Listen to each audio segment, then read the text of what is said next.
At dahil sarap na sarap yung family ko sa egg rolls and chilies, I made a copycat version of chili Southwestern Eggrolls.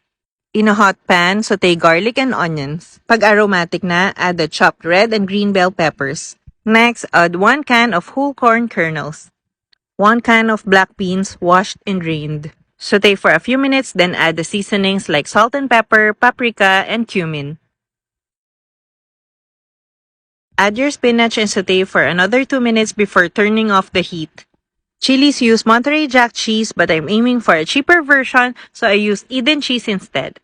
Mix until well combined and let it cool for a few minutes. Since medyo kulang na ako sa time, I use mission wraps instead of making my own flatbread. Time to roll, but don't put too much filling para hindi mag-overflow during frying.